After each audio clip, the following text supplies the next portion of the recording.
Yo guys, how's it going? Welcome to episode number 3 of the Roaring to the Top. This episode we are going to be playing a game against Greenwich, Borough. Sorry about that. Pretty much, I don't quite know what word to start. As you can see there, we are currently top of the league, which I really was not expecting from the way lower league saves normally go. So since the game against Dorking Wanderers, we played against Walton Casuals, drew 2-2 with them, and why isn't this showing me that view? Which is the one I put in and the one I wanted. Which actually I can't remember which way around it was, but we'll go with this as it is at the minute. And yeah, played Dorking one. This is getting on my nose already. Let's move these around, just so we can see it a bit better. Pendants can go over here out of the way. Then you can move there. Yeah, played Dorking, wherever it is there, Dorking Wanderers. Lovely game there. We then played Walton Casuals, drew 2-2, McGarth and Dog getting our goals. Don't really remember much about that match. Just we're sort of settling into the tactic we're using, other than Jed Steele getting sent off. After that we beat Ramsgate 2-0. Lovely game there. Alan and Dyer getting his goal in that one. I don't know, I think I changed the formation for that one. I still went with the 4-4-2. But quite happy with the performance. All the lads are sort of buying into it. Cochrane got sent off this time, which was a little bit annoying. But we carried on good form going into the Horseham game.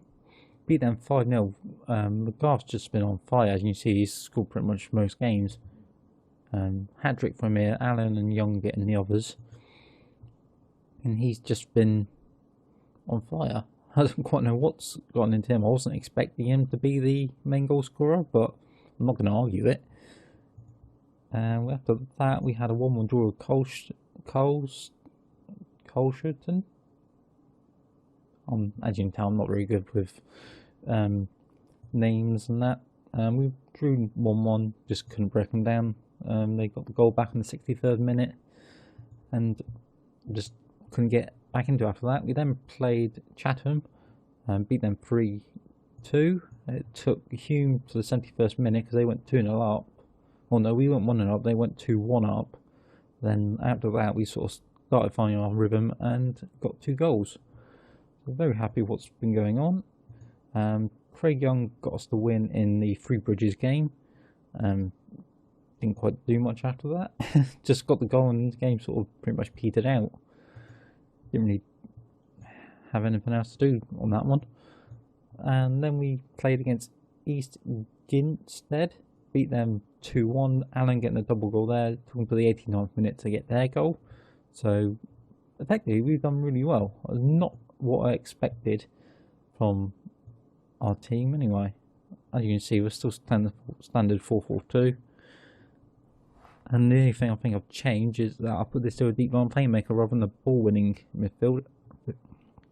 If I can speak and not choke, a ball-winning midfielder. So very happy with the formation and a lot quicker in terms of taking up than I expected. So as you can see, we are top of the league. We haven't lost yet, and we play Greenwich, who haven't lost either. So whoever wins this is either going to stay at the top of the table, or like over at the top of the table. So let's get going. In terms of the team, McGarth doesn't play out there. McGarth stays up top. That's where he's most deadly. We are going to put in. Is there anyone I can put in? Zico Black can go there. I'm sort of trying to move on a couple of just sort of get players off the books like Dave Rio. They won't. Okay, I know who they are in that, but they're just taking up contract space and wages at the minute, because at the moment we're £31 over budget and we can't change it to get rid of it because we've got £600 in the wages. But I think that's because we brought in some staff members. We've got the best scouts in the division, almost the best coach, physio staff. I think I'm looking at getting a physio in as well. And I don't want a director of football, not at this level anyway. and our coaching staff is the same.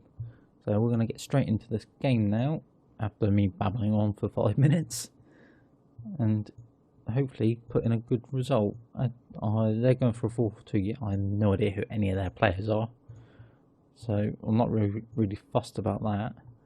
But if we keep up our good form and try and get another win and another 3 points on the books. But the way lower league football works, I'm not overly expecting this good form to continue much longer, because there'll be a spell where everything goes right, then there'll be a spell where everything goes wrong, and I'm sure we'll hit one of those spells quite soon, because nothing lasts forever, and I'm not expecting to go anywhere near a full season of losing very little games. I'm expecting to lose a good handful, and apparently that was his last chance, but he hasn't got a card. Strange. They whip the ball in. Kelly, honey, Cardiff can't keep it out. Well, I'm getting caught. Really disappointed that Peter Sweeney shows excellent vision swinging that ball in. And is he going to hurry up and load? TikTok. The ground's pretty much empty. Then Martin heads it into that top corner. He gets a hand to it, just doesn't push it back out the net. Quite disappointing in that one. But we're going to have to come back into this now and try and cause them some problems. But at the minute, nothing's happening. Right, we finally get a highlight 40 minutes in. It's with Alan on the edge of the box, back to Teal. He's going into Dyer, who's got a little bit of space, gets past the man and gets a penalty. Was not expecting that. It looked like he was going to keep going there, and he just went down. So hopefully Rossi boy can put it in the back of the net. Come on, Ross. Come on. I was really expecting Alan to be our top goal scorer this season with his stats, and he's usually quite good on these games as well, or these sort of lower league saves, because he's got good finishing. He can usually put it away. But McGarth's just been excellent. Alan just puts it into that corner. Keeper goes the right way, but doesn't get anywhere, get near it. We'll have to make some subs after half time, because no one's overly playing well. And we'll just tell them we're not happy because they're not playing the best. And that's why I put some of the stats into motivating, just sort of when I'm losing, I'm trying to improve the moral, try and get them a bit better as we play the ball up and nothing comes of it. I'll make some subs in a moment because McGarth's not actually having a good game. It's dropped down to Alan. Garth's roamed right out wide onto the left wing. Hume into Alan. Got all the way out to Tom Martin. Goes back to Alan. McGarth's making a run in the middle. He played it to him. He shoots and McGarth scores. That's a lot of what's been happening this season. Is McGarth drifts wide, then cuts back in, and just the defenders don't know what to do because Alan's dropped off. He's got the space to make the pass. He's got all this space in the middle here, and then McGarth just comes back in on this side and then just takes a shot either edge of the box or drives in, depending how far out they are. And he's done really well. Very happy with what he's been doing so far, and I was not expecting. I'm going to be offering him a new contract as well, the way he's going. And they've gone to a 4-3-3 narrow. Make some subs because everyone's getting quite tired. That's the only thing with this level, is that everyone gets tired very quickly. Let's move Teal out wide and bring Delamar into the middle, and hope that does something for our left wing, because Dyer's not having the best of games. Hume clears it only as far as Wilson, and it's dropped to Morris. They've come straight back into it from the first highlight afterwards, and not even from open players, from a corner or free kick on the edge of the box. Spencer puts the ball in. Hume just doesn't clear it well enough, and Wilson goes with, I assume that's probably a shot, but it goes nowhere near the goal, but it flies straight into the head of Wilson, and he just nods it home. I think it was Wilson, wasn't it? No, Morrison. Unless it was Wilson that hit it. Down to Martin, Pritchard, Spence, to Martin. Can we nick this off them? Because we are sitting quite compact, so I like the way I got the 2 blocks of 4. But when they play a ball in like that, and it's got Jarvis in, disappointing to concede there, saying we came back into and got into the lead as well. And the 3 up top's not going to help us at the moment. They just play the ball through the channel and he just rivals it across goal, and Jarvis is just beating his man. Who is it?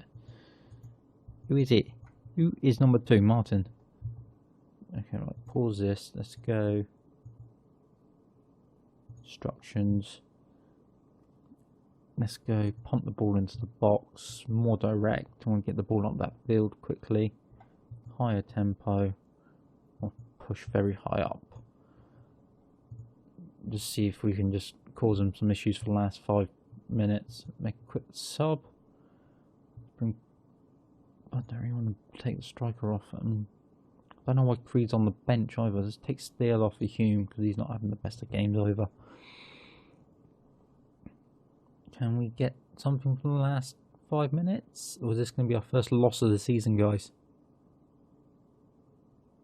And time is just ticking away. 2 minutes of added time. Is it going to be our last chance? We're going to have to win this back quickly. Clint heads it up looking for Allen. Gets there. Into Black. Plays a long ball up into McGarth, who's onside. Back to Steele. All the way out to Teal. Back to Martin. This isn't really route 1. But they're going to just hoof it clear. And that's probably going to be it there, guys. And we've lost our first game of the season against a team who are also unbeaten as well, and just overtaken us in the league table. So we sit on 20 points and they're on 21. So very disappointing to lose that one. At least wanted to get the draw out of it, and as long as it doesn't sort of have us start plummeting down the table, I'll be okay with it. So in terms of actually preview, because they predict us finish 10th, so at the minute we're right up here, so very happy what's going on. And they expect the Greenwich to get promoted automatically, so it's going to be interesting to see where they end up, or if they do stay undefeated all season. So in terms of the schedule, let's come back for, I don't know, trying to pick a team. Hastings, so that's 8 games ahead. Yeah, let's go with the Hastings game. So guys, if you've enjoyed, hit that like button, subscribe to the channel, and I'll see you next episode where we take on Hastings. So thank you for watching.